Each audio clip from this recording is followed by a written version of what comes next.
Hello, everyone, and welcome to English Pod. My name is Marco. My name is Catherine, and we're on the road today. We're traveling a little bit. That's right. Today we have a lesson that was requested by one of our users, and I think it's a very handy lesson if we're traveling. We are buying tickets at a train station. That's right. So I personally love traveling by train. I think it's a very romantic way to see different countries, different places. We're going to learn all about how to get tickets and how to talk about different parts of a train. So let's first listen to our dialogue.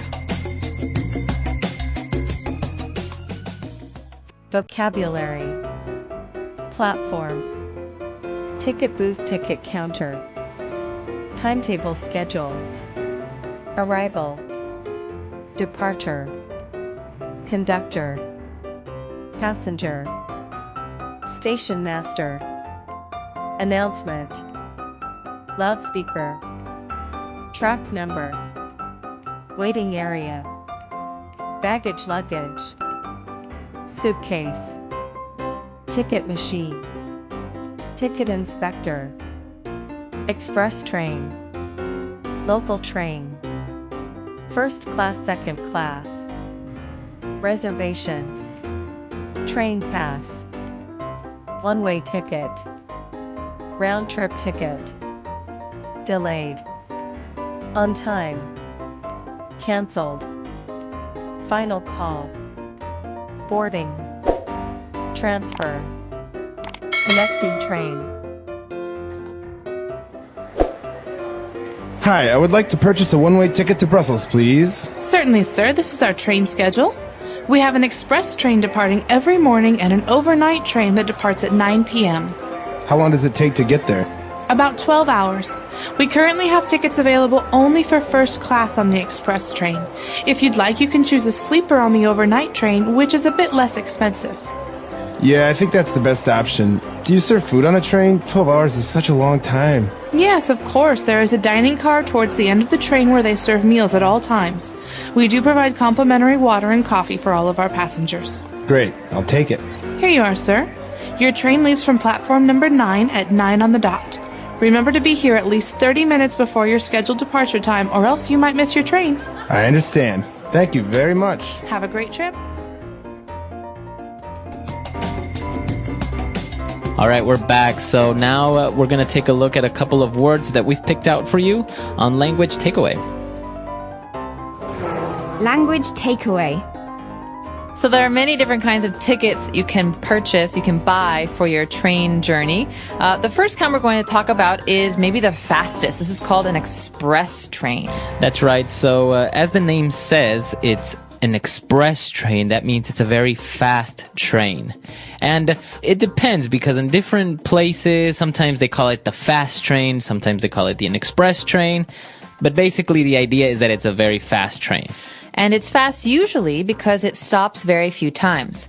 For example, if we want to go on the Paris to Berlin train, it won't stop in every single town. It will probably only stop a couple of times. Exactly. So apart from the express trains that usually they'll go in the daytime, we have an overnight train. Overnight trains are very fun, or at least they can be fun if you have a comfortable place to sleep. Basically, the idea is you get on the train at night and you sleep on the train and you get off in the morning. That's right. It's actually a very popular way of traveling, especially if you're on a budget, because, well, you're basically saving yourself one night of spending the night at a hotel. That's right. So you're going to have to find a place to sleep if you're taking the overnight train. There are usually different options. The most uncomfortable is usually a seat, like a hard seat. But there are oftentimes special cars on a train where you can sleep for these overnight trips. What are those called? That's right. And those are called sleeper cars, or you choose a sleeper seat. Right, so that's pretty easy to remember. Sleeper. The sleeper seats are the seats that fold back like you're lying down. But of course, most places like China and India and Vietnam, for example, have actual cars that have beds in them. Right. Yeah. So you can, as the name says, you can actually sleep on this train. Now, if you're going to buy tickets, you're not going to find a sleeper train on an express train or a train that travels during the day. These are only available at night, usually. That's That's right. So sleeper car is what you want to look for if you're traveling overnight. And in those cases, you oftentimes get hungry. You need to eat. So where do you go to eat? That's right. We're going to look for the dining car on the train. Okay, so think about the word dining room. Dining room, dining car, this means the place where you eat. That's right. So we're going to look for a dining car, and it's usually in the front of the train, I think, and you can just go and get a quick meal over there. That's right, dining car. And finally, we have another very important word here. It's all about getting on and off the train. So where do you do that? Well, you go to the platform, the specific platform where your train is leaving. So in this case, this guy has to go to platform number 9. Okay, so usually that means that there is a cement or a stone block where you stand, the train comes to the station, people get off, you get on. So the place where that all happens is the platform. That's right. So remember that in airplanes or in airports, usually you look for a terminal. For train stations, you're looking for a platform. All right, and that number is going to be very important. So look at your ticket and find out which platform your train will be arriving or departing from. That's right. Okay, so now why don't we review these words? Let's listen to the dialogue again, and we'll be back in a bit.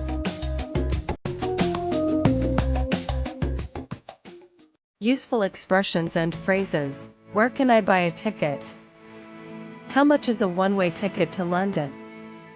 Is this the right platform for the 3 o'clock train? What time does the next train leave? Is the train running on time? The train has been delayed by 20 minutes.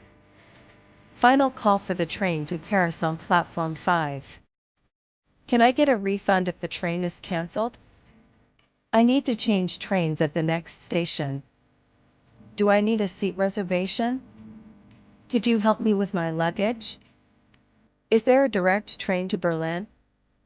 How many stops are there before the final destination? This train is now boarding. Please mind the gap between the train and the platform. I missed my train. When is the next one? Can I upgrade to first class? Tickets, please. This seat is taken. You're in the wrong seat. I think I'm on the wrong train. Do I have to validate my ticket before boarding? The train is fully booked. I have a connecting train in 15 minutes. The train is packed today. Hi, I would like to purchase a one-way ticket to Brussels, please. Certainly, sir. This is our train schedule. We have an express train departing every morning and an overnight train that departs at 9 p.m. How long does it take to get there?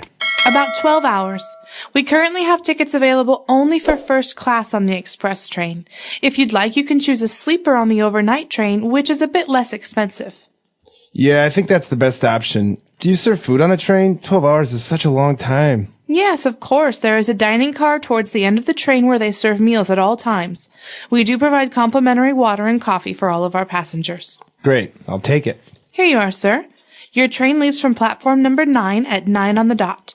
Remember to be here at least 30 minutes before your scheduled departure time, or else you might miss your train. I understand. Thank you very much. Have a great trip.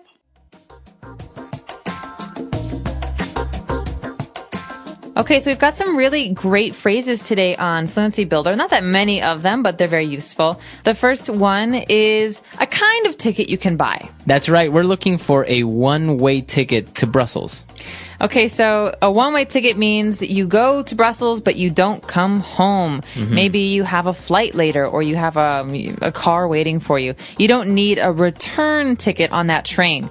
One-way ticket is the opposite of a round-trip ticket. That's right. So usually, for example, if you live in New York and you're going on vacation, you're going to buy a round-trip ticket because you need to go back to your city. But in this case, we're getting a one-way ticket, so we're just buying a ticket that'll only take us there. It's not going to bring us back. Okay, one-way ticket. And after that, we have a good question. This is something we can ask in many, many different situations. Here, the person buying the ticket wants to know, how long does it take to get there? He's talking about Brussels. That's right. So let's take a look at this structure. We can say, how long does it take to...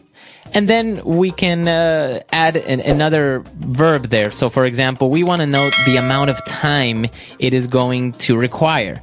For example, here we are asking how long does it take to get there, in this case, to Brussels. We are asking how much time is needed to go to Brussels. But what if we change the last part? Well, there's anything. We could say anything here. We could say, how long does it take to bake a pizza? Mm-hmm. Or, for example, Marco, how long does it take for you to do your hair in the morning? Like 20 seconds. Okay, not very long. Not very long. You could even change the name of the place you're going to. So how long does it take to get to Beijing? Mm-hmm. Exactly. So just remember this structure when you want to ask the amount of time needed. Of course, there are other ways, and sometimes it's very common to make a little bit of mistake saying, how much time to Beijing or something like this. Or how many hours. We don't really say that in English. We say how much time. So how much time does it take? Mm-hmm. All right. And what about when when the person that's selling the ticket said, okay, the train leaves from platform number 9 at 9 on the dot? Okay, so I'm not really sure where this idea of a dot comes from, but I think it has to do with clocks. Mm-hmm. So basically, when you look at a clock and all of a sudden the hand comes to 12, so it's 9 o'clock. The hand is on the 12. That is on the dot. That means exactly. Okay, so the train is leaving at 9:00, not 9:30, not 9:15. It's leaving exactly at 9 o'clock. So we can also say this in normal speech when we're talking to our friends. I could say, Marco, we're going to leave at 6 on the dot. Any later and we'll miss the movie. Mm-hmm, exactly. So, but when you say on the dot, you're usually emphasizing that it leaves promptly. It's not going to be late, and you're kind of emphasizing a person to be on time. Yes, please don't be late, because so 9:01 or in my case 6:04, these are not okay because they're too late. Exactly. So if I say I'm going to pick you up at 4 o'clock on the dot, it usually means I don't really want to wait, so please be ready at 4. All right, so on the dot. All right, so now let's listen to our dialogue for the last time, and we'll be back to talk with you a little bit more.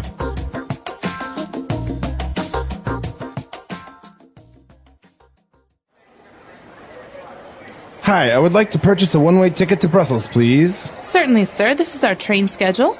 We have an express train departing every morning and an overnight train that departs at 9 p.m. How long does it take to get there? About 12 hours. We currently have tickets available only for first class on the express train. If you'd like, you can choose a sleeper on the overnight train, which is a bit less expensive. Yeah, I think that's the best option. Do you serve food on a train? 12 hours is such a long time. Yes, of course. There is a dining car towards the end of the train where they serve meals at all times. We do provide complimentary water and coffee for all of our passengers. Great, I'll take it. Here you are, sir. Your train leaves from platform number 9 at 9 on the dot. Remember to be here at least 30 minutes before your scheduled departure time, or else you might miss your train. I understand. Thank you very much. Have a great trip.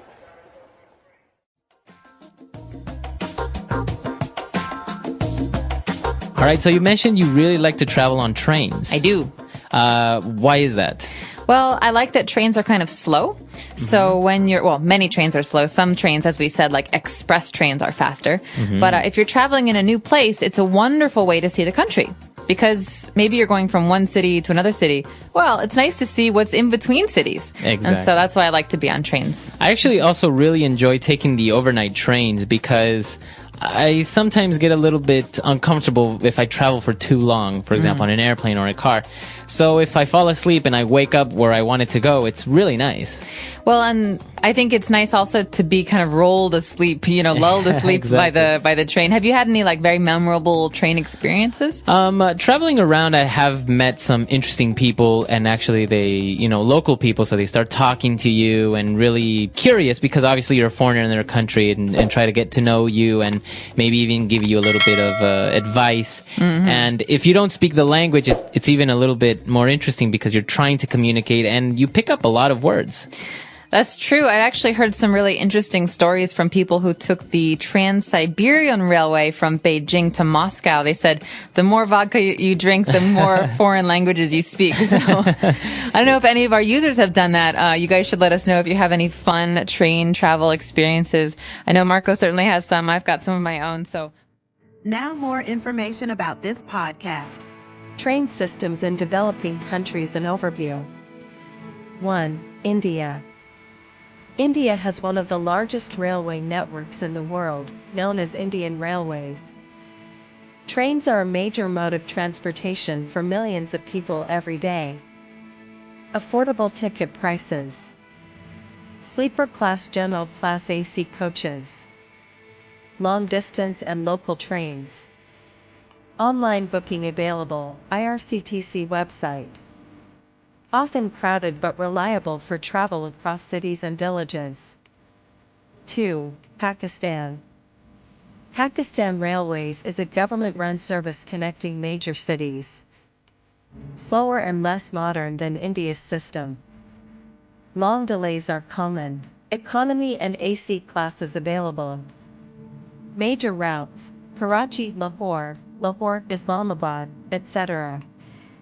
Limited online services and infrastructure development in progress. 3. Bangladesh. Bangladesh Railway connects Dhaka to major cities. Popular but old system. AC and non-AC classes. Trains often run late and can be overcrowded. Cheap and used by common people for long-distance travel. 4. Indonesia. Indonesia has a fairly good train network on Java and Sumatra Islands. Modern and clean trains in Java. Economy, business, and executive classes.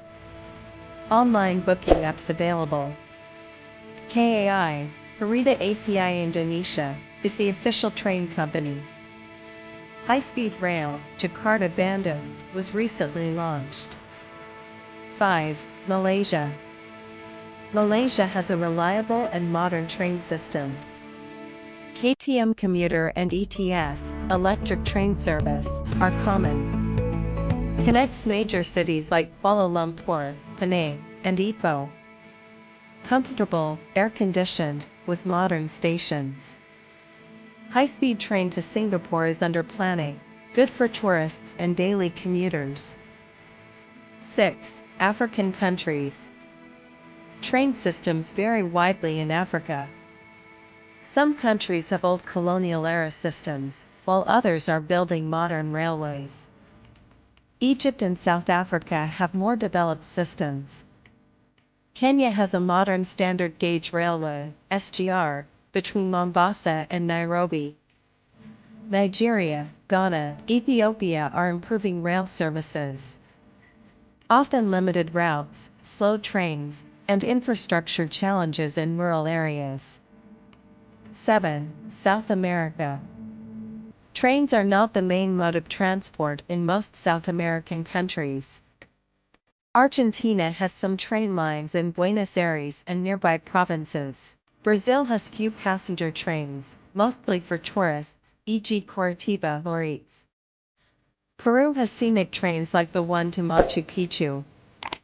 Buses and flights are more common for long-distance travel. Right, and if you have any other questions, we'll see you guys there. Bye. Bye.